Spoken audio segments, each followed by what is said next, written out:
আপনি জামাত ইসলামের বিরুদ্ধে অভিযোগকার করেন যে 80 বছরের আগে তাদের কোনো অর্জন নেই, আপনার নজরে পড়ে না অর্জন?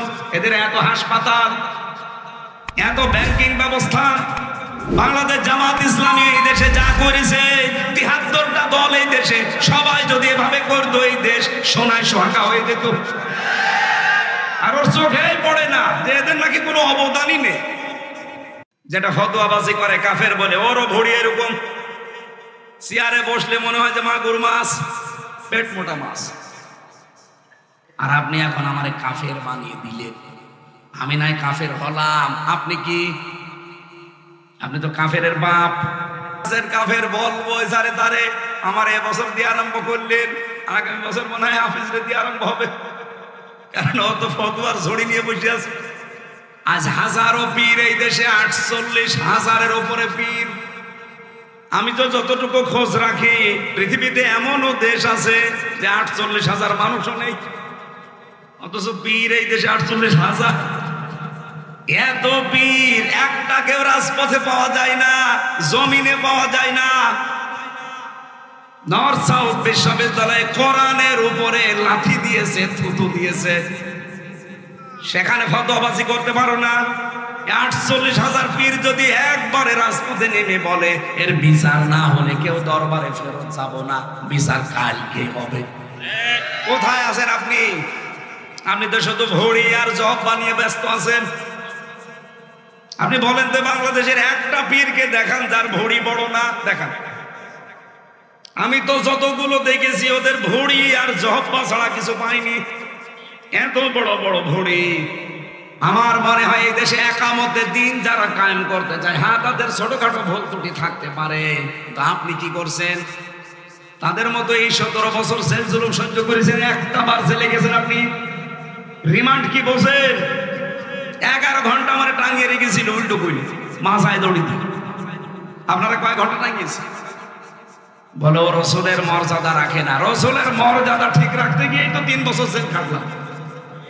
আমি প্রথম দিনই যদি মেনে নিতাম যে ঠিক আছে বাবা শাহজালাল সব আলাদা, 3 বছর না 3 ঘন্টা আমার ছেলে থাকা রাখবে। আর কুষ্টিয়া থেকে যখন নিয়ে যাচ্ছিল প্রতিমধ্যে আমার ছেড়ে দিচ্ছে, কারণ যাওয়ার সময় তো বারবার আমারে বলছিল ছাত্রলীগের শুধু ওলামা লীগ বলে একটা দল ছিল, ওই সময় ছিল না, ওই দলের সদস্য হবেন শুধু বিশ্ববিদ্যালয়, বাকি আপনার কিছু করা লাগবে না, কারণ আপনি আসলে আমরা অনেক মানুষ নিয়ে আসতে পারবো। এই ধান্দায় ছিল। আমি একবারে কাটছাট বলেছিলাম না, আপনারা যা ইচ্ছা তাই করতে পারেন। মিথ্যা মামলা দিয়েছেন এটা আমি জানি, যে আরো দেন, কিন্তু আমি সত্যের উপরে যেটা আমি বুঝেছি, এক চুলো আমার নড়াতে পারবে না। রিমান্ডের পর রিমান্ড দিয়েছি, প্রথম 5 দিন দিয়ে হয়নি, আবার দিয়েছে 5 দিন। আর রিমান্ডে কি সরাসরি জায়গায় আয়না ঘরে নিয়েছে, মাটির নিচে।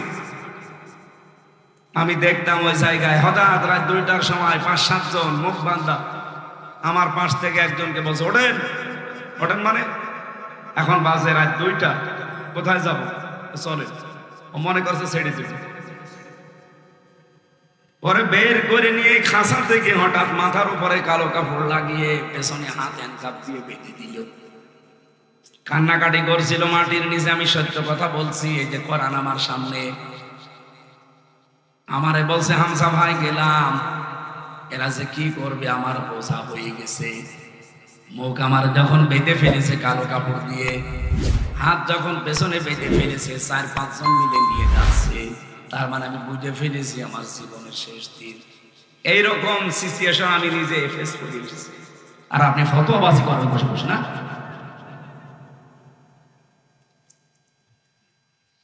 কত মানুষকে এখনো পর্যন্ত, যদি হাসিনা থাকতো আমার মনে হয় আয়না ঘরে থাকা লাগতো।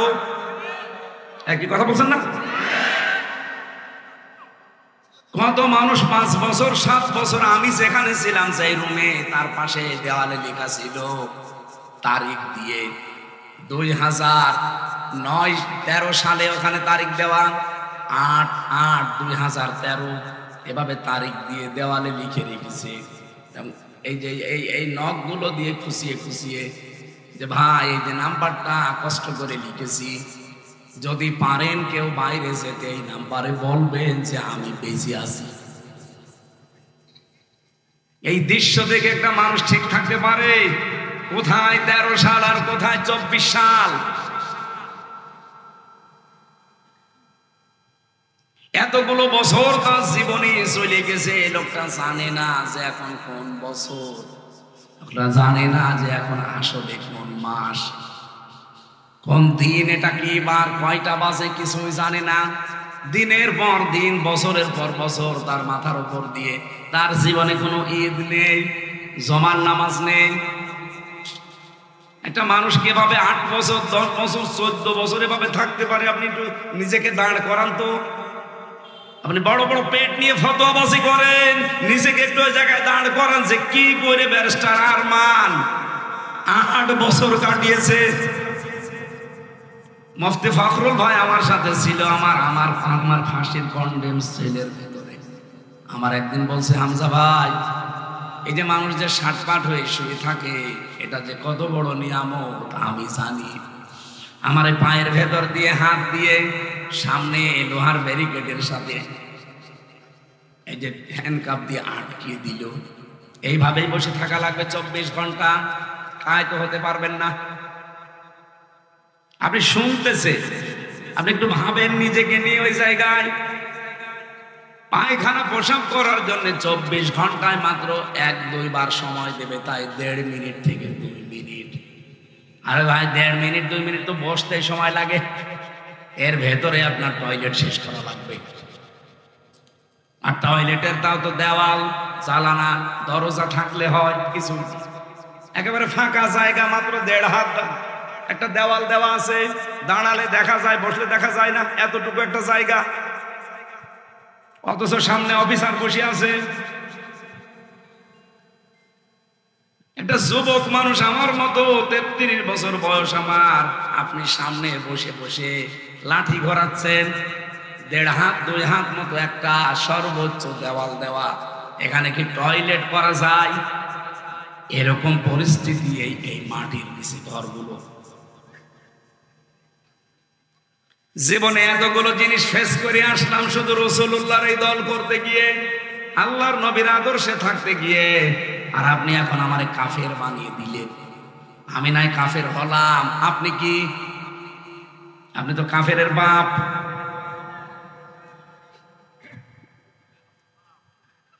আপনি জামাত ইসলামের বিরুদ্ধেও বিষোদ্গার করেন যে 80 বছরের আগে তাদের কোনো অর্জন নেই।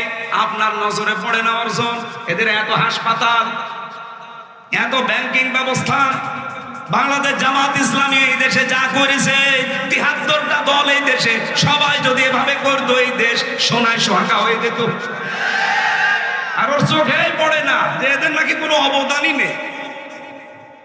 পৃথিবীতে কেউ স্থায়ী হয় না, হোক না সে ফিরআউন কিংবা নমরুদ, কেউ হবে চিরকাল রয় না, কেউ হবে চিরকাল রয় না। আলহামদুলিল্লাহ, যশোর জেলার চৌগাছা থানার অন্তর্গত আন্দোলিয়া গ্রামবাসীর উদ্যোগে হাই স্কুল ময়দানে তাফসিরুল কোরআন মাহফিল। সভাপতির দায়িত্বে আছেন আলহাজ মাস্টার আজিজুর রহমান, সেক্রেটারি বাংলাদেশ জামাত ইসলামী 11 নম্বর শোকপুকুরিয়া ইউনিয়ন পরিষদ। সবাইকে নিয়ে আগে শুকরিয়া আদায় করছে আলহামদুলিল্লাহ। আল্লাহ আমাদের যে সমস্ত পরিচয় দিয়েছেন, প্রথম পরিচয় আমরা মানুষ। আমরা কি? সবাই বলেন। যেহেতু অনুষ্ঠানটা হিন্দুদের কারণে বাতিল হয়েছিল, আমরা জানি যে এলাকায় হিন্দু ভাইরা আছে, সুতরাং তারাও কি মানুষ। এ পৃথিবীতে যে ধর্মই মানুষ মানুক না কেন, আপাতত দৃষ্টিতে আমরা সবাই আল্লাহর বান্দা, আল্লাহর বান্দা বান্দি মানুষ আমরা। ওনারাও এ পরিচয় দিতে পারে যে আমরা কি। আরো জোরে বলেন। 2 নম্বরে আর একটা পরিচয় আমাদের আছে, আরেকটু এগিয়ে গেলে আর একটা পরিচয় দেওয়া যায়, সেটা সবাই দিতে পারবে। কি বলেন তো? না, খলিফা। আমরা মানুষের পরে আরেকটা পরিচয় দিতে পারি, জবান খুলে বলেন কি? খলিফা কি করে, কোথায় থাকে? খলিফার কাজ জমিনে। এজন্য আল্লাহ পাক যখন আমাদেরকে বানানোর ইচ্ছা ইরাদা মনস্থ করেছিলেন, ফেরেশতাদের কাছে একটা পরামর্শ নিয়েছিলেন, ইন্নী জাইলুম ফিল আরদি খলিফা, অবশ্যই আমি জমিনে খলিফা পাঠাতে চাই। কোথায়? কি বলছিলাম দ্বিতীয় পরিচয়ে, যেহেতু আমরা খলিফা, কোরআন থেকে জানলাম আল্লাহ খলিফা পাঠাতে চেয়েছেন দরবারে। কি কথা বললেন? ওরা কোরআন শরীফের ভেতরে কোন জায়গায় আছে যে আমি দরবারে খলিফা পাঠাতে চাই? নেই। ইন্নী জাইলুম ফিল মাদারিসি খলিফা, মাদ্রাসায় খলিফা পাঠাতে চাই। ইন্নী জাইলুম ফিল মাসাজিদি খলিফা, মসজিদে খলিফা পাঠাতে চাই। আছে? নেই। আমাদের এই বাংলাদেশে আমরা খলিফা বলি কাদেরকে? যারা কাপড় চোপড় সেলাই করে, দর্জি, এরা নাকি খলিফা। চুল কেটে দেয় নাপিত, এরাও খলিফা। এমনকি ভিক্ষা করে, তাদেরকে অনেক জেলায় দেখি খলিফা বলে। আল্লাহ বলেন আমি খলিফা হিসাবে তোমাদেরকে পাঠিয়েছি। ইন্নী জাইলুম ফিল আরদি খলিফা। কোথায়? আরো জোরে। কাঠ সাট কটা এটাই। জমিনে আল্লাহ আমাদেরকে খলিফা করে পাঠিয়েছিলেন, আমরা জমিনে নেই। জালেমরা জমিন ফাঁকা পেয়েছিল, 80 মাইল বেগে চালাচ্ছিল। কি 180 মাইল বেগে চালাচ্ছিল এই জমিন। আমাদের এই দেশে যা রাস্তাঘাট আমার তো সব আয়ত্তে আছে। 630টা থানার রাস্তাঘাট আমি প্রায় সব গেছি কম বেশি। কোরআনে কারীম জানাচ্ছে তোমাদেরকে আমি খলিফা করে পাঠিয়েছি জমিনে। তোমরা জমিনে যেহেতু নেই, জমিন তো ফাঁকা থাকবে না। জালেমরা পেয়েছে, ওরা একেবারে মন মতো চালাচ্ছিল এতদিন। এবার আর জালেমরা মন মতো জমিন চালাতে পারবে না, কারণ আল্লাহর খলিফারা এবার জমিনে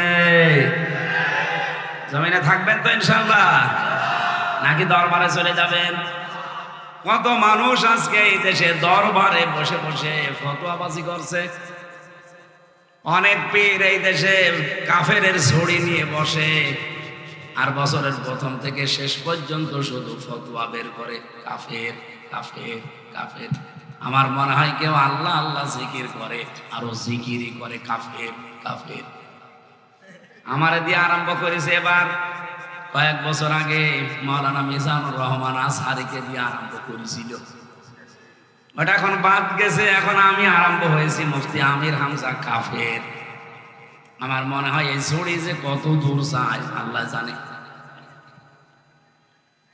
এদের আপনি কাজ কারবার দেখেন, জমিনে কোন কাজ আছে তাদের গলাবাজি করা ছাড়া? কোন কাজ আমি পাই না, কোন সংগঠন নেই তাদের। জমিনে আল্লাহর দ্বীন কায়েমের জন্য কোনো অ্যাক্টিভিটিস নেই। উনি খেলাফত নিয়ে পড়ে আছে। আরে ভাই, খেলাফত প্রতিষ্ঠা আমরাও চাই, কিন্তু যে পদ্ধতিতে আপনি বলতেছেন ও পদ্ধতি বাংলাদেশে এখন সম্ভব না। আফগানিস্তানে হয়, এখানে হবে না কেন? আফগানিস্তান আর বাংলাদেশ সমান। আপনার দেশে কয়টা পাহাড় আছে? আপনি যে লোকাবেন, কোথায় লোকাবেন? সশস্ত্র হামলা করে লুকিয়ে থাকার জায়গা লাগে, টিকে থাকতে হবে না জমিনে। ওখানে ওরা পাহাড়ের উপর বম্বিং করে কিছুই করতে পারে নাই, সুড়ঙ্গ করে এমন থাকার জায়গা বানিয়েছে আফগানিরা। একটা না দুইটা পরাশক্তি, রাশিয়া আর আমেরিকা 40 বছর একাধারে চেষ্টা চালিয়েছে, কিছুই করতে পারে না। আর আমাদের 40 বছর লাগবে, 40 মিনিটে তো তামা বানিয়ে ফেলবে। আপনারা ধান্দাবাজি বন্ধ করেন। উনি ফতোয়া বের করছে নতুন নতুন যে বাংলাদেশে জামাত ইসলামী, এই 80 বছর এই দেশে জামাত ইসলামী চলছে, এদের অবদান নাকি জিরো, কিছুই নেই। এদের দুনিয়া আখিরাত নাকি সবই বরবাদ। আর ভাই, দুনিয়ারটা নাই বলতে পারলেন যে আখিরাত কি আপনার হাতে? আপনি কি ফতোয়া দিলেন? বলেন। আমি কয়েকদিন আগে সাংবাদিক একটা মত বিনিময় অনুষ্ঠান ছিল, সাংবাদিকদের স্মরণে, ওনাদের সম্মানার্থে, ওনাদের দায়িত্ব কর্তব্য কি এটা কোরআন দিয়ে হাদিস দিয়ে আর বাস্তবতা দিয়ে বলতে গিয়ে একটা কথা আমার ওভাবে বলা ঠিক হয়নি। বলেছিলাম যে সংবাদ এটা নবী থেকে আসা, কারণ নবী মানে সংবাদ বাহক। যারা সত্যের সংবাদ বহন করে নিয়ে বেড়ায় তাদেরকে আল্লাহ রাব্বুল আলামিন এই পৃথিবীতে নবী করে পাঠিয়েছিলেন। কি আমি দলিল দিয়েছিলাম সূরা কলমের 4 নম্বর আয়াত দিয়ে, ওয়া ইন্না লাকা লাআজরান গায়রা মামনুন। আপনি শব্দের দিকে খেয়াল করেন, ওয়া ইন্না লাকা লাআজরান, অবশ্যই আপনার জন্য, অবশ্যই আবার লাগিয়েছে ওয়া ইন্না লাকা লাআজরান, অবশ্যই আপনার জন্য হে নবী। আবার বলছেন অবশ্যই লাআজরান, পুরস্কার আমি আল্লাহ রেডি করে রেখেছি। গায়রা মামনুন, শেষ হয়ে যাবে না, পুরস্কার নিরবিচ্ছিন্ন চলতে থাকবে। কেন এই পুরস্কার দিলাম জানেন? কারণ আপনি এই যে সংবাদ আমি যেটা আপনাকে দেই, এই সত্য সংবাদগুলো আমার বান্দা বান্দীদের কাছে পৌঁছাতে গেলে যে কষ্ট পান, সত্য কথা তুলে ধরতে গেলে যে কষ্ট আসে, আঘাত আসে, যে জুলুম নির্যাতনের স্টিম রোলার আপনার দিকে আসতে থাকে, এগুলো মোকাবেলা করেও বুঝিয়ে দেন। এই কারণে আপনাকে আমি নিরবিচ্ছিন্ন পুরস্কার দেব। সুবহানাল্লাহ বলতে পারেন না? নবী যদি সত্যের কথাগুলো সঠিকভাবে তুলে ধরতে পারে, এই পৃথিবীতে যারা সাংবাদিক তাদেরও উচিত, যারা এই দেশে নেতৃত্ব দেয় তারা যদি আদর্শ হিসাবে নেতা গ্রহণ করতে হলে মুহাম্মদ রাসূলুল্লাহকে গ্রহণ করবে না? বলেন না কেন? কেউ যদি স্বামী হতে চায়, আদর্শ স্বামী, সে মুহাম্মদ রাসূলুল্লাহর মতো হবে। কথা বলা লাগবে। কেউ যদি নানা হতে চায়, তাহলে আদর্শ নানা হতে হলে মুহাম্মদ রাসূলুল্লাহকে ফলো করা লাগবে। কথা বলেন। কেউ যদি রাষ্ট্রনায়ক হতে চায়, তাহলে আদর্শ রাষ্ট্রনায়ক হতে হলে তাকে মুহাম্মদ রাসূলুল্লাহকে ফলো করা লাগবে। এইটা বলতে বলতে আমার মাত্র 6 মিনিট সময় ছিল, পুরাটা গোছাতে পারি নাই। আমি একবারেই বলেছিলাম, যারা সাংবাদিক, সংবাদ বাহক, আপনাদেরও আদর্শ যেন হয় মুহাম্মদ রাসূলুল্লাহ। আপনারা সাংবাদিকতা করেন, এটা কিন্তু মহান পেশা বলে আমরা ধরি অনেকে, যে মহান পেশায় আছে। আপনারা মহান পেশায় তখন থাকবেন যখন সত্যকে সত্য বলে তুলে ধরবেন আর মিথ্যাকে মিথ্যা বলে জানিয়ে দেবেন, তখন ওই পেশাটা মহান হবে। সাংবাদিকরা হয়তো অনেকে এখন ওই পথে নেই, তারা সত্য মিথ্যাকে মিশ্রণ করে একটা সংবাদ ছড়িয়ে দেয়, আর এটা সব চাইতে বেশি হয় বাংলাদেশে। কি কথা বলেন না কেন? আমি কয়েকটা সাংবাদিক সংবাদপত্রের রিপোর্ট অনুযায়ী 3 বছর জেলে ছিলাম, বিশেষ করে যুগান্তর, টেলিভিশনের ভেতরে ডিবিসি, সময় টিভি, আর টিভি, এরা এমন এমন ভাবে কালার করার জন্য নিউজ বানায়। হ্যাঁ, আমি কথা বলেছি ঠিক, কিন্তু কথাগুলোরা আগের কথা পরের কথা কেটে মাঝখানটা দিয়ে দেয়। এমন ভাবে হেডলাইন বানায় যে দোষ আমারই মনে হয়, অথচ পুরা 1.5 ঘন্টা 2 ঘন্টা বক্তব্য শোনে না, মাত্র 1.5 মিনিট 2 মিনিট শোনে।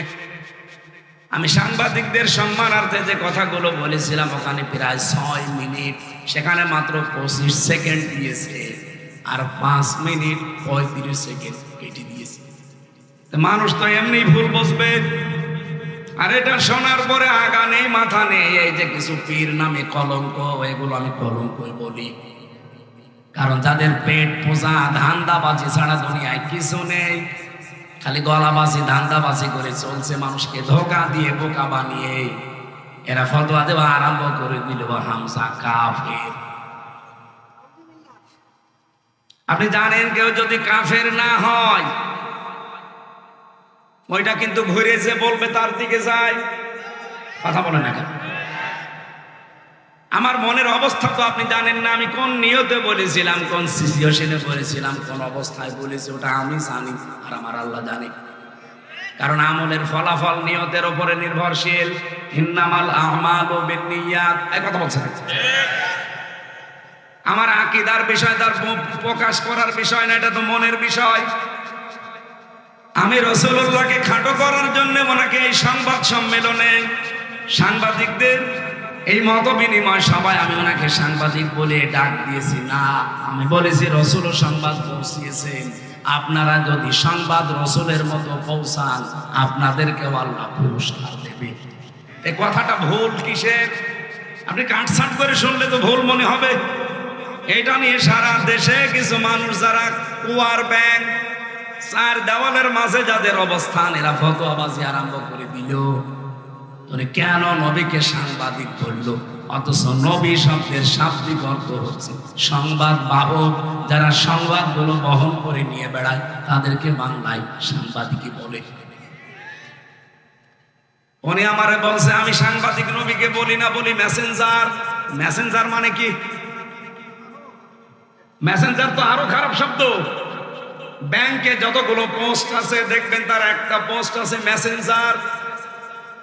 এই যে চা মাটি নিয়ে দেয় পানি মানি, তো খুব ভালো পোস্ট। এই কথা বলছে না কেন? রাসূল শব্দটা এসেছে রাসূলুন থেকে রিসালাত। এই রিসালাত শব্দের শাব্দিক অর্থ হচ্ছে পিয়ন। সংবাদ বহন করে যারা নিয়ে যায় তাদেরকে পিয়ন বলা হয়। কথা বলে না কেন? কিন্তু রাসূলুল্লাহকে পিয়ন আপনি বলতে পারবেন না। এই হিসাবে আমি যদি মুখ ফসকে বলেও ফেলি রাসূলুল্লাহ বা নবী মানে সাংবাদিক, আমি তো সরি বলেছি, আমি তো মাপ চেয়েছি, এমনকি রাতে তাহাজ্জুদ পড়েও আমি মাপ চেয়েছি। আমি আশা করছি আমার আল্লাহ আমাকে মাফ করে দেবে। কিন্তু আপনি কাফের বলে কি করলেন? আমার মনের অবস্থা আপনি জানেন না। আন্দাজে কাফের ফতোয়া দিয়ে আপনি এখন নিজেই কাফের। আজকে ফেসবুকে একজন লিখেছে অমুক পীর সাহেব কাফের, আসলেও কাফের। এত ফতোয়া আসে আপনার ফতোয়া তো হাসিনার বিরুদ্ধে শুনি না, আপনার ফতোয়া ডক্টর জাফর ইকবালের বিরুদ্ধে শুনি না, আপনার বিরুদ্ধে ফতোয়া তো ওবায়দুল কাদেরের বিরুদ্ধে শুনি না, আপনার ফতোয়া শাহিন সাকলাদারের বিরুদ্ধে শুনি না। আপনার যত ফতোয়া সব আমির হামজা আর মিজানুর রহমান আনসারীর বিরুদ্ধে। আপনি যে নাম নিয়ে বসে আছেন এই নামটাই তো আমার কাছে মনে হয় যে এটা একটা নতুন জিনিস। ইসলামে পীর বলে কিছুই তো আমরা পাই না। কিসের পীর আপনি? আমি আপনাকে ছোট খাটো করার জন্য না, পীর শব্দটা যে নিয়েছেন এটা কোন জায়গায় আছে বলেন? আপনি যে বলছেন নবীকে সাংবাদিক বলা যাবে না, মেসেঞ্জার বলা যাবে কোন ফাঁকে? আপনি যে নিজেই বললেন নবী মেসেঞ্জার। এই কথা বললে নবীর সম্মান আরো খাটো হয়। ব্যাংকে যারা পানি চা টেনে দেয় তাদেরকে আমরা মেসেঞ্জার বলি। এরকম একটা পোস্ট আপনি নবীর নামে লাগিয়ে দিলেন। আর সাংবাদিক যে কত উপরের পোস্ট সেটাকে আপনি ফালতু শব্দ বললেন। উল্টা পাল্টা নাম দিয়ে আমল তাবল করে আমার নাই ছোট করেন। কিন্তু সারা পৃথিবীর যারা হক্কানি সাংবাদিক, যারা ন্যায় পরায়ণতার উপরে টিকে আছে, সাংবাদিক মাহমুদুর রহমানকে আপনি খাটো করেছেন। এক কথা বলছেন না? সাংবাদিক ইলিয়াসকে আপনি খাটো করেছেন। সাংবাদিক কনক সরোয়ারকে আপনি খাটো করেছেন। যারা জীবনের উপরে রিস্ক নিয়ে সংবাদগুলো প্রচার করে সেইটাকে আপনি ফালতু বললেন। আমি যে কথা তুলেছিলাম এটা বোঝানোর জন্য বলছি, খেলাফতের দায়িত্ব পালন করা দরকার জমিনে। আজ হাজারো পীর এই দেশে, 48,000-এর উপরে পীর। আমি তো যতটুকু খোঁজ রাখি পৃথিবীতে এমনও দেশ আছে যে 48,000 মানুষও নেই, অথচ পীর এই দেশে 48,000। এত পীর একটা কেউ রাজপথে পাওয়া যায় না, জমিনে পাওয়া যায় না। নর্থ সাউথ বিশ্ববিদ্যালয়ে কোরআনের উপরে লাঠি দিয়েছে, থুতু দিয়েছে, সেখানে ফতোয়াবাজি করতে পারো না। 48,000 পীর যদি একবারে রাজপথে নেমে বলে এর বিচার না হলে কেউ দরবারে ফেরত যাব না, বিচার কালকে হবে। কোথায় আছেন আপনি? আপনি তো শুধু ঘড়ি আর জব বানিয়ে ব্যস্ত আছেন। আপনি বলেন তো বাংলাদেশের একটা পীরকে দেখান যার ভড়ি বড় না, দেখান। আমি তো যতগুলো দেখেছি ওদের ভড়ি আর জহব্বা ছাড়া কিছু পাইনি। এত বড় বড় ভড়ি, যেটা ফতোয়াবাজি করে কাফের বলে, ওরও ভড়ি এরকম। চেয়ারে বসলে মনে হয় যে মাগুর মাছ, পেট মোটা মাছ।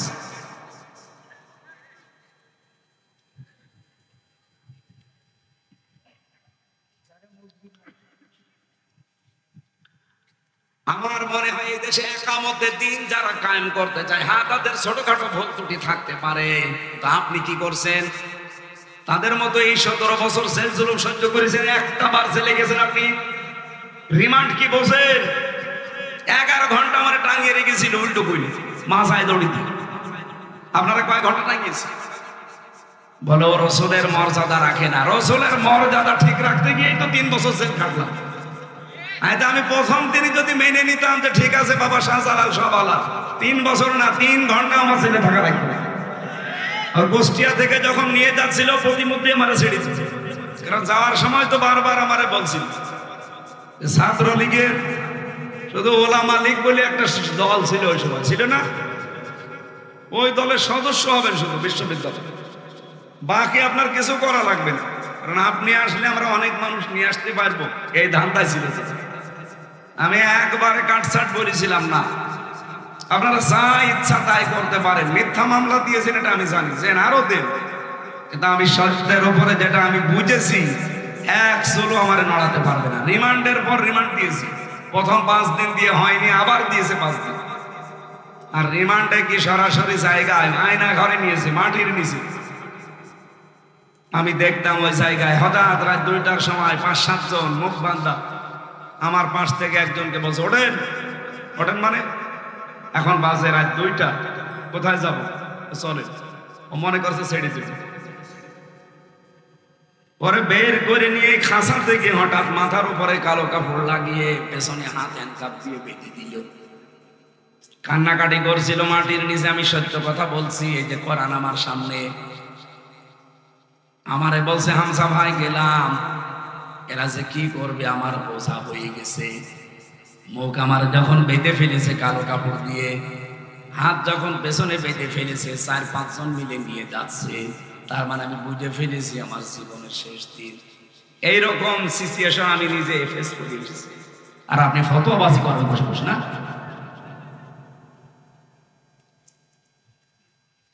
কত মানুষকে এখনো পর্যন্ত, যদি হাসিনা থাকতো আমার মনে হয় আয়না ঘরে থাকা লাগতো। একই কথা বলছেন না?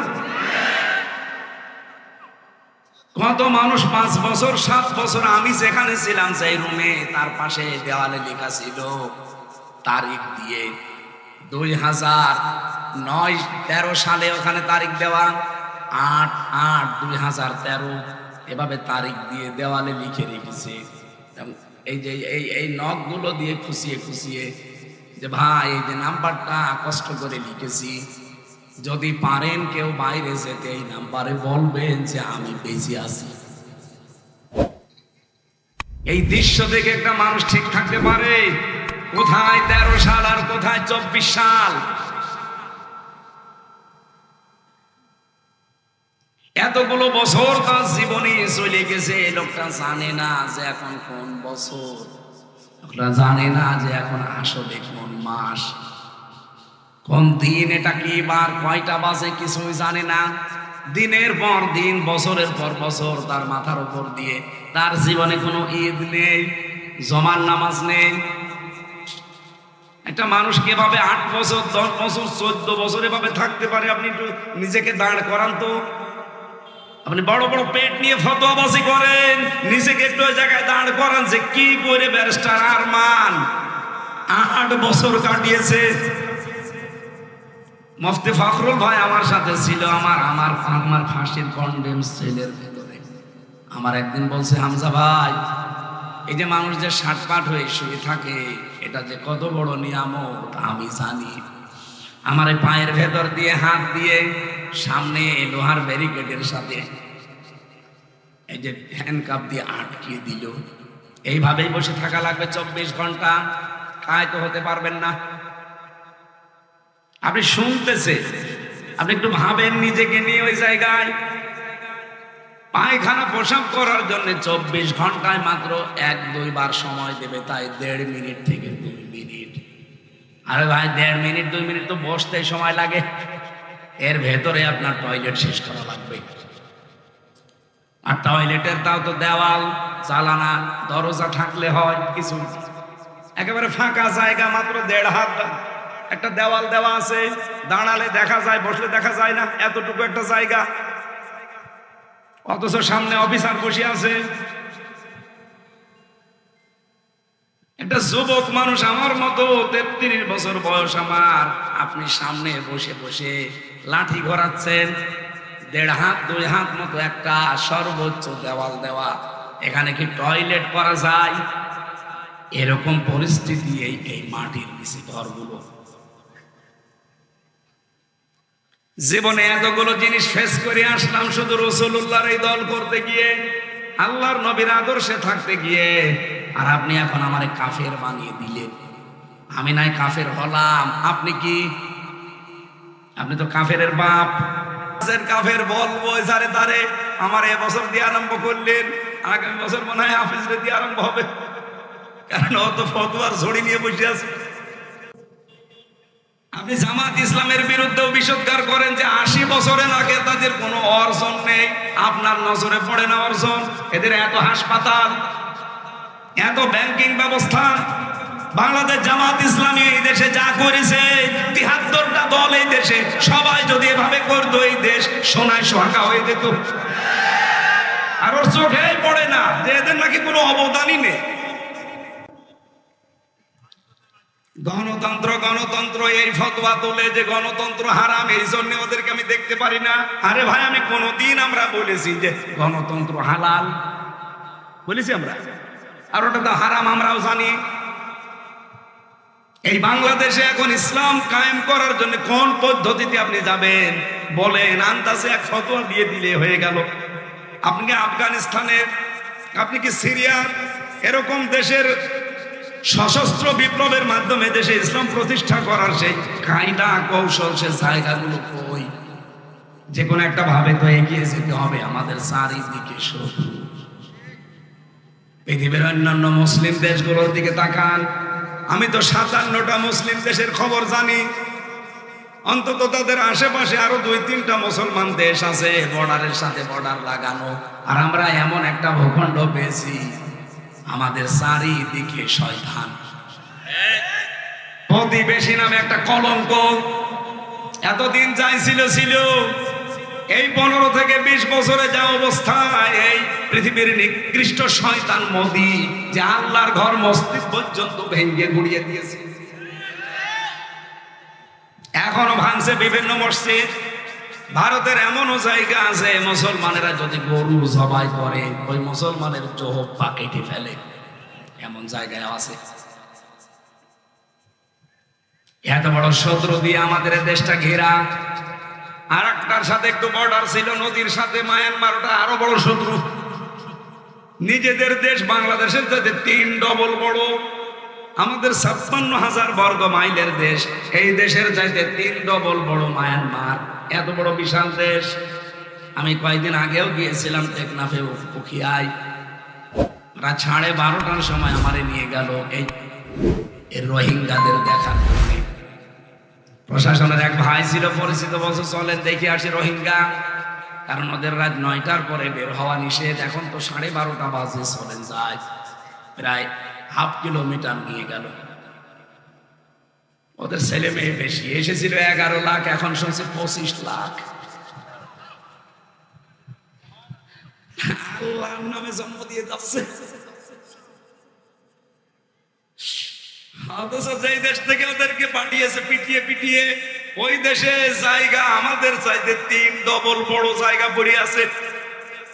নিজের দেশের মানুষকে, জনগণকে থাকতে দেয়নি, পাঠিয়ে দিয়েছে পিটিয়ে। এতটুকু ছোট্ট একটা দেশে, তারপরেও তো আমরা 11 লাখ, এখন প্রায় 24-25 লাখ মানুষ আমরা রেখে দিয়েছি, কিছুই তো বলি না। বিশ্বে আমাদের মতো উদার আমার মনে হয় আর কোন দেশের মানুষ নেই। আমার ভাইরা, আল্লাহ আমাদেরকে খলিফা করে পাঠিয়েছিলেন কোথায় বলেন তো? আরো জোরে বলেন। জমিনে থাকার দরকার নেই, আরো জোরে। এই জমিনে যদি থাকতে হয়, এই জমিনে আমরা এখন আমাদের 56,000 বর্গ মাইলেই দেখতে পাচ্ছি প্রায় 73টা দল কাজ করছে জমিনে, তার ভেতরে আমরাও একটা। আমার এবার প্রশ্ন যশোরবাসীর কাছে, 73টা দলই কি জান্নাতে যাবে? না। নবীজি বলেন মাত্র একটা দল জাহান্নামে, জান্নাতে যাবে, আর 72 দল সব জাহান্নামে যাবে। ওই একটা দল কারা? মানা আলাইহি ওয়া সাহাবী, একালিপ টান আছে। নবীজি বললেন যারা আমি নবী এবং আমার সাহাবীদেরকে দেখে দেখে চলবে, তারাই ওই এক দলে আছে, আর বাকি সব দল আছে ওই 72 কাতারের ভেতরে। এবার আমার প্রশ্ন, আমরা নবীকে এবং সাহাবীদেরকে দেখে চলি কিনা? বিশ্বনবী মুহাম্মদুর রাসূলুল্লাহকে দেখে চলা মানে শুধু তার জুব্বা আর দাড়ি নেওয়া না। আল্লাহর নবী মুহাম্মদুর রাসূলুল্লাহ জীবনে যা করেছিলেন তার এই 40 থেকে 63 এই 23 বছরে আপনাকে তাই করা লাগবে। এক কথা বলে না কেন? আমরা সত্যি করে বলছি তাই করতে পারি না? পারি না। আমাদের দেশে হয়তো আমরা দাড়ি রাখতে পারি, জুব্বা গায়ে দিতে পারি, সর্বোচ্চ মসজিদে 5 ওয়াক্ত নামাজ পড়তে যেতে পারছি। এই নবীজির জীবন কি এতটুকুই ছিল? আরো জোরে বলেন। বিশ্বনবী মুহাম্মদ রাসূলুল্লাহ রাষ্ট্রনায়ক ছিলেন, উনি রাষ্ট্রপতি ছিলেন। রাজনীতি না করলে, উনি রাজনীতি না করে রাষ্ট্রপতি হলেন কি করে? যারা আজ বলে যে হুজুররা রাজনীতি করে কেন, আমার মনে হয় ও নবীজির জামানায় থাকলেও এই কথাই বলতো, মুহাম্মদ আবার রাজনীতি করে কেন? তো নবীকে যদিও কথা ওই সময় কাফেররা বলতে পারে, এখনকার ওদের আন্ডা বাচ্চা আমাদের বলবে 1 আর 2। 1500 বছর আগের দিকে তাকান, ঠিক কাফেররা ওই জামানায় বলেছিল মুহাম্মদ কাবা ঘর নিয়ে থাকো, বাইরে আসবা না, বাইরে আমাদের সব পরিবার সমাজ আর রাষ্ট্র আমরা চালাবো, তুমি এই কাবা ঘর নিয়ে থাকো, কোনো অসুবিধা নেই। বিশ্বনবী মুহাম্মদুর রাসূলুল্লাহ মেনেছিলেন। আরো জোরে বলেন। তিনি ডাক দিলেন কাফেরেরা, বলিয়া আইয়ুহাল কাফিরুন লা আ'বুদু মা তা'বুদুন। হে কাফেরেরা, তোমরা যার ইবাদত করো আমি তার ইবাদত করি না, আর আমি যার ইবাদত করি তোমরা তার ইবাদত করো না। লাকুম দীনুকুম ওয়ালিয়া দীন, সুতরাং তোমাদের ধর্ম তোমাদের জন্য, আমার দিন আমার জন্য। আমার ভাইরা, আমি আয়াত দিয়ে যেটা বোঝাতে চাই আপনাদের, যেহেতু একটা আয়াত পড়েছিলাম সূরা আরাফ 181, 82, 83, এতগুলো আয়াত আমি এমনিতেই পড়ি না, একটা আয়াতের তাফসীর করব আজকে। আল্লাহ পাক বলেন মিম্মান খালাকনা উম্মাতুন ওয়া মিম্মান খালাকনা। আল্লাহ এখানে নিজে ফাইল, নিজে কর্তা। রব্বুল আলামিন বলেন অবশ্যই আমি আল্লাহ নিজে বানিয়েছি। এই পৃথিবীতে যত মানুষ বানিয়েছি বিভিন্ন দলে বিদলে তারা বিভক্ত হয়ে আছে, কিন্তু এই দলের ভেতরে একটা দল আমি আল্লাহ, তাদের পরিচয় তোমাদেরকে তুলে ধরলাম, দেখো তো তোমরা তাদের ভেতরে আছো কিনা। যারা মানুষকে ইয়াহদুনা বিল হক, সৎ পথ দেখায়। আজ বাংলাদেশে কত মানুষ আছে, কত পথ দেখাচ্ছে, কিন্তু একটা দলকে আমরা দেখি তারা আমার আল্লাহর বিধানের দিকে তারা ডাকতেছে। এই কথা বলে না কেন? তারা কিন্তু ডাকছে তার বাবার দিকে না, তার স্বামীর দিকে না, এমনকি তার পূর্বপুরুষদের দিকেও ডাকে না। তারা ডাকলেই বলে ইয়াহদুনা বিল হক, এই পৃথিবীতে হক হচ্ছে আল্লাহ, হক হচ্ছে আল্লাহর বিধান, এজন্য তারা ডাকে আল্লাহর বিধানের দিকে। ইয়াদের তাফসীর পড়তে গিয়ে আমি সূরা শুরার 13 নম্বর আয়াতের মাঝের অংশটা মিলিয়েছিলাম। আল্লাহ পাক বলেন, হে নবী, আপনি যেদিকে মানুষকে ডাকেন যে আসো আমরা আল্লাহর বিধান কায়েম করি এই জমিনে, আল্লাহ শুধু নামাজের বিধান দেয়নি, যাকাতের বিধান দেয়নি, এরকম বিধান দিয়েছেন 500। কত? এই 500 বিধানের কথা যখন বলবেন কি হবে জানেন? কাবুরু আলাল মুশরিকিনা মা তাদউহুম ইলাইহি। যখন আপনি মানুষকে বলবে আসো আল্লাহর বিধানের দিকে, আল্লাহর এই যে এই নিয়ম নীতিগুলো আমরা কায়েম করি, আপনি দেখবেন সবচেয়ে বেশি মন খারাপ করবে, রাগ করবে, অপছন্দ করবে এই কথাটা যারা মুশরিক। তারা কারা বলেন বলেন? আমি নাম ধরেই বলছি, বাংলাদেশ জামাত ইসলামী। এরা কি আল্লাহর বিধান কায়েম করার কথা বলে না বলে না? তাহলে এদের এই কথা শুনলে যারা বলে যে এটাও আমাদের মতো রাজনীতি, এরা কথা শুনলে বলে যে এটাও আমাদের মতো ধান্দাবাজি। আরে এরা ডাকে আল্লাহর বিধান কায়েমের জন্য। আল্লাহ বলছেন এই কথা বললে রাগ করবে, মন খারাপ হবে, উল্টা পাল্টা ফতোয়া দেবে যারা মুশরিক তারা। তাহলে আপনি কি মুশরিক? এই বাংলাদেশে এখন তো মুশরিক কারা এটা প্রমাণ হয়ে যাচ্ছে। প্রশ্ন আসতে পারে, কই আমি তো শিরিক করি না, আমি তো মুশরিক না। আপনি টের পাচ্ছেন না? আপনি মুশরিক কিনা আপনি টের পাচ্ছেন না? অবশ্যই আপনি শিরিক করছেন, নয়তো আপনার খারাপ লাগে কোন কারণে? আপনার যদি ঈমান থেকেই থাকে, আমি এবার একটা দলিল বলছি, দেখেন আপনার ঈমান আছে কি গেছে।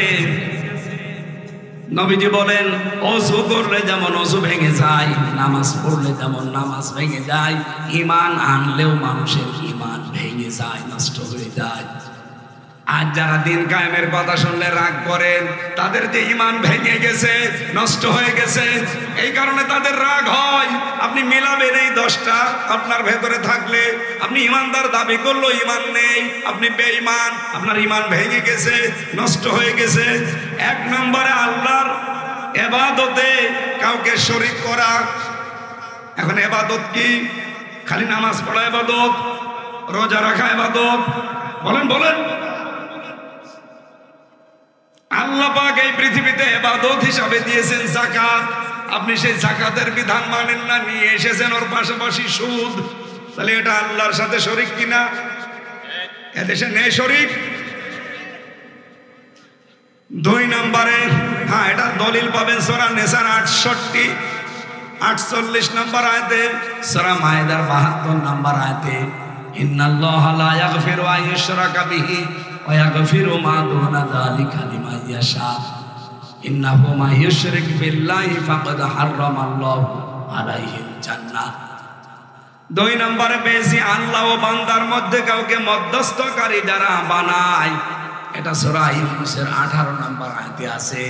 এটা পৃথিবীর অন্য কোন দেশে না থাকলেও বাংলাদেশে আছে। এরা আমরা ধরেই বসে আছে যে বাবা ছাড়া আল্লাহ পাওয়া সম্ভব না, অথচ কোরআনে 13টা আয়াত আল্লাহ নাযিল করেছেন প্রায় একরকম। 13টা আমি পেয়েছি, আরো যারা বেশি গবেষণা করে আরো বেশি পাবেন। কোরআনে কারিমে আল্লাহ বলেন আমি এবং আমার বান্দার মাঝে কোনো দালাল লাগবে না, কোনো মাধ্যম লাগবে না, সরাসরি তোমরা আমি আল্লাহকে ডাকবে। আলাইসাল্লাহু বিকাফির আবদা, আমি কি আমার বান্দার জন্য যথেষ্ট না যে দালাল ধরা লাগবে? হ্যাঁ কথা বলেন না কেন? কত পীর নামে ভণ্ড কলঙ্ক, তারা দালাল হয়ে বসে আছে, মধ্যস্থ করবে উনি। আল্লাহ আমার মালিক, আমি তার বান্দা, এর মাঝে মধ্যস্থকারী কেউ লাগবে না। যারা মনে করেন তাদের ঈমান ভেঙে গেছে। এটাকে আমি বানালাম না, কোরআনে আছে। সূরা ইউনূস কত নম্বর আয়াত বললাম? 18। লিখে নেন, তুলে নেন, রেকর্ড হচ্ছে, বাড়িতে মিলাবেন যে আপনার ঈমান আছে না গেছে, আপনি নিজে টের পাবেন। 3 নম্বরে কাফেরকে যারা কাফের মনে করে না, সূরা আলে ইমরানের 28 নম্বর আয়াতে আছে। 4 নম্বরে মুসলিমদের বিরুদ্ধে মুশরিকদেরকে যারা সমর্থন এবং সহযোগিতা করে, যারা বলে আমরা শরিয়া আইন বিশ্বাস করি না, এরা মুশরিক কিনা বলেন তো? বলেন বলেন। বাংলাদেশে কত আলেম নামে জালেবাজ ইসলামপন্থীদের সমর্থন করে না, করে মুশরিক। তাদের ঈমান আছে না গেছে? আমি মনে হয় এটা বানালাম না। এর দলিল হচ্ছে সূরা মায়েদা 51 নম্বর আয়াত, সূরা তাওবা 23 নম্বর আয়াত। বাড়িতে মিলিয়ে দেখবেন তাফসীর সহ। 5 নম্বরে জাদু করা এবং জাদু শেখানো, জাদু শিক্ষা করা এবং শেখানো, 2টা করলে ঈমান চলে যায়, নষ্ট হয়ে যায়। সূরা বাকারার 102 নম্বর আয়াতে আছে। 6 নম্বর দিনের কোনো বিধান নিয়ে যারা ঠাট্টা বিদ্রুপ করে, এটা তাওবায় আছে, সূরা তাওবার 65-66 নম্বর আয়াতে। 7 নম্বরে দিন ইসলাম থেকে যারা মুখ ফিরিয়ে নেয়, সূরা সেজদার 22 নম্বর আয়াতে আছে, আমান আরাদা আন যিকরি, না আমান আসলামু মিম্মান, না ওটা না, সাতা মনে আসে না আমার কাজের সময়।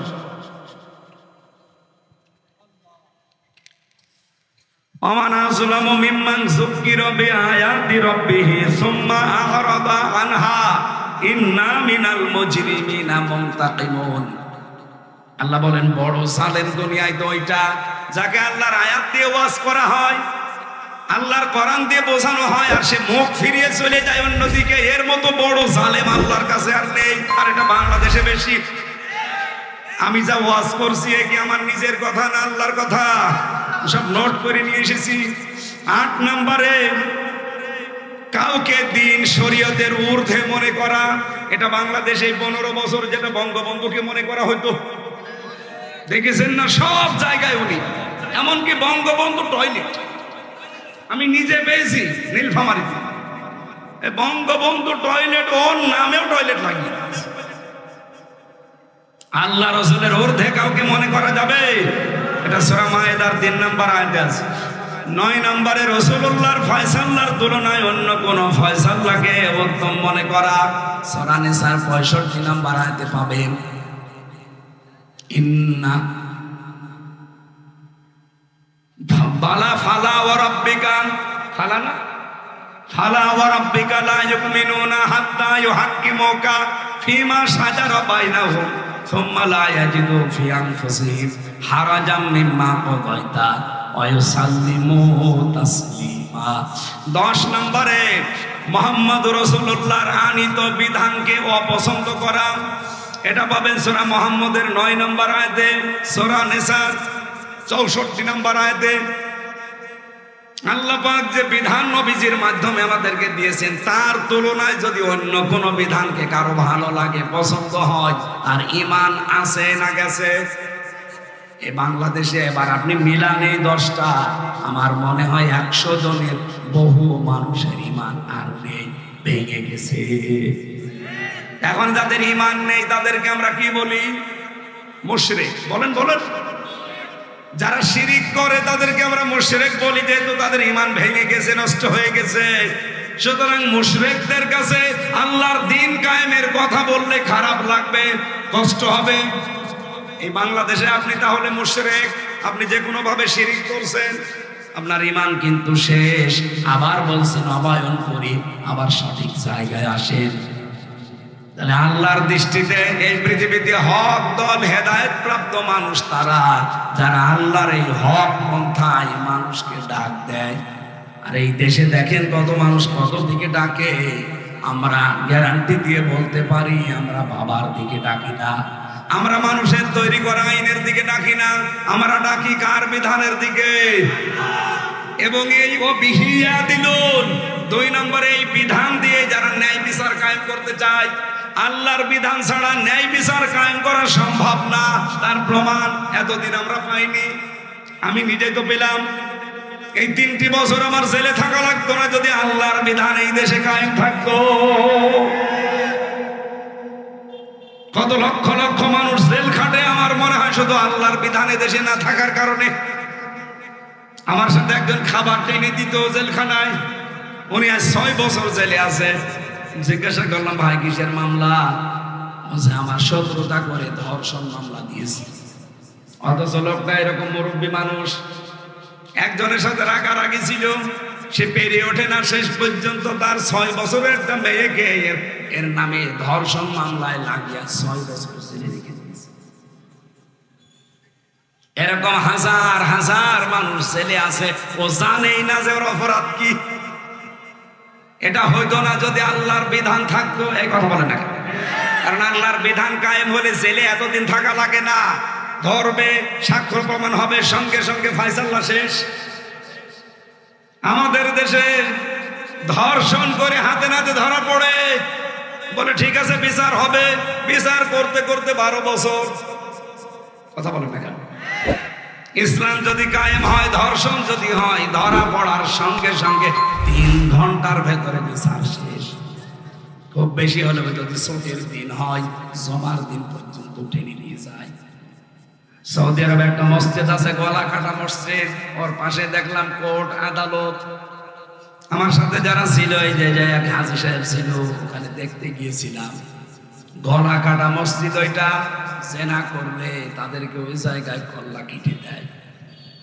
সামনেই বিচারের ব্যবস্থা আছে, কোর্ট আদালত যেটা, ওখান থেকে রাস্তা পার হয়ে মসজিদ, ওখান থেকে রায় দিয়ে দেবে জমার দিন।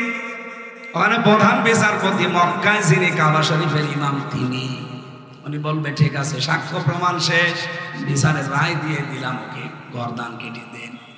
এসে সবার সামনে জমার নামাজ পড়ে হাজার হাজার মানুষ বের হবে, সবার সামনে ওর কল্লা কেটে আলাদা করে দেবে।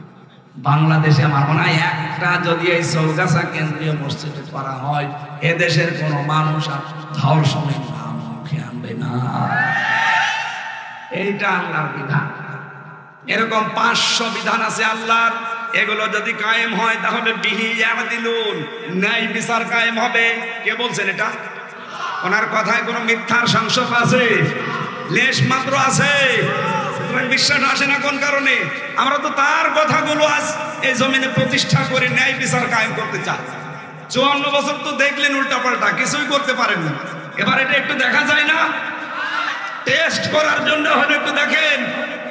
বাংলাদেশে অন্যান্য দল যারা আছে, আপনি তাকান, তারা এখন বিভিন্ন রাষ্ট্রদূতের কাছে ধর্ণা দেয়, অথচ আল্লাহর রহমত অন্যান্য দেশের রাষ্ট্রদূতরা এসে ইসলামপন্থী জামাত ইসলামের আমিরের কাছে সিরিয়াল লাগিয়েছে, একটু দেখা করতে চায়। তার মানে প্রমাণ হচ্ছে এই দেশে আমার আল্লাহ মনে হয় এবার ইসলাম কায়েম করে দেবে। কারণ কোরআনে কারিমে আল্লাহ জানিয়েছে, সূরা কসস 5 নম্বর আয়াত, জমিনে যারা জুলুম, নির্যাতন, অত্যাচারের সবচেয়ে বেশি সম্মুখীন হয়, আল্লাহ তাদেরকে জমিনের নেতা বানায়, উত্তরাধিকারী বানায়, আর শাসন ক্ষমতা দিয়ে দেয়। এই জমিনে যেহেতু সবচেয়ে বেশি প্রাণ গিয়েছে, আপনি দেখেন গুম কমিশন তথ্য দিয়েছে, বাংলাদেশ জামাত ইসলামিয়ার শিবিরের 56% লোক গুম এবং খুনের শিকার, আর বিএনপির 37% লোক।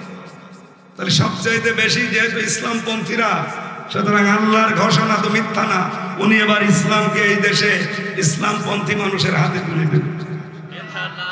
আপনি যদি থাকেন, আপনাকে সাথে নিয়ে আমরা ইসলাম কায়েম করব। আপনি যদি না থাকেন, আপনাকে বাদ দিয়ে ইসলাম কায়েম হবে ইনশাআল্লাহ। আল্লাহর কথা আমরা 100% বিশ্বাস করি কিনা বলেন তো? বলেন। সুতরাং এই দেশে হেদায়েত প্রাপ্ত দল এই একটা, যারা এই 2টা গুণে গুণান্বিত। 1 নম্বরে যারা হক পথে ডাকে, সত্য পথে ডাকে, সত্যের পথ দেখায় মানুষকে, ন্যায় পথ দেখায়, আর যারা এই পথ অনুযায়ী ন্যায় বিচার জমিনে কায়েম করতে চায়। এটা যারা করবে তারা এই দেশে হেদায়েত প্রাপ্ত দল। কারা করছে আপনি জানেন না? নাম ধরা লাগবে কোন কারণে? আপনি তো টের পাচ্ছেন না। পারলে আপনি সূরা আরাফের 181 নম্বর আয়াত বিস্তারিত তাফসীর সহ পড়েন, দেখবেন আমি যেটা বলতে চাই এটা চলে আসবে। আপনি আশা করছি এই 2টা গুণ যাদের ভেতরে পাবেন সেখানে থাকবেন। আমিন।